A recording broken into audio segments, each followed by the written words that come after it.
Gaza stands in ruins after months of relentless conflict.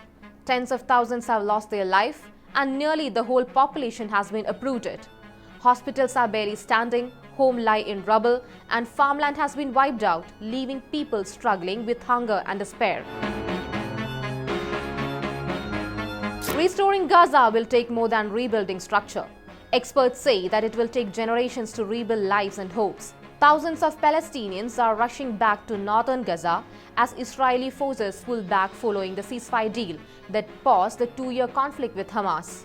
Most people returning to Gaza City are finding almost nothing left standing after Israel's relentless bombardment and ground assault. There's an urgent demand for temporary shelters and mobile homes to accommodate those families coming back to what's essentially rubble and ruin. Balakrishnan Rajagopal, the UN Special Rapporteur on Adequate Housing, points out that the psychological toll on Palestinians returning to northern Gaza is overwhelming.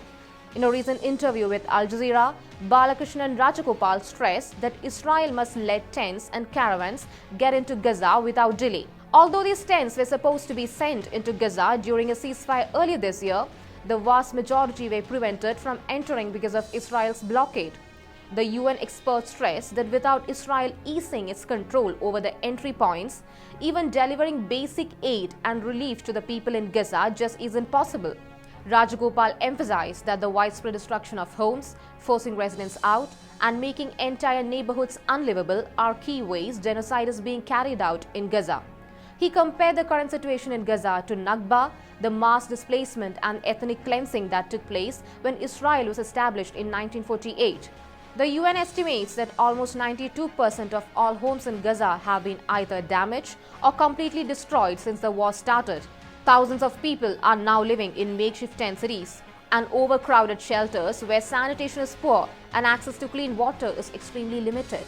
Since October 2023, more than 7,45,000 students in Gaza have been out of schools for over 2 academic years, showing just how badly the education system has been disrupted by the conflict. More than 90% of schools and nearly 80% of university campuses in Gaza have been seriously damaged or completely destroyed, leaving the education system in ruins. Israel has faced accusation of intentionally targeting healthcare workers, paramedics, and hospitals in Gaza, aiming to cripple medical services and starve the region of essential care. As of last month, only 14 of Gaza's 36 hospitals were still partially up and running, and almost every hospital has been hit by Israeli strikes.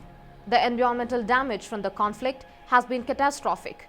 Since 2023, Gaza has lost nearly all of its tree crops and a vast majority of annual crops. The situation has made it impossible to produce food on any meaningful scale. Rebuilding Gaza means more than clearing debris. It's about restoring hope in a place where nearly everything has been lost. Experts warn that lasting recovery depends on political solution, full access for reconstruction materials, and sustained international cooperation to truly renew lives and restore hope.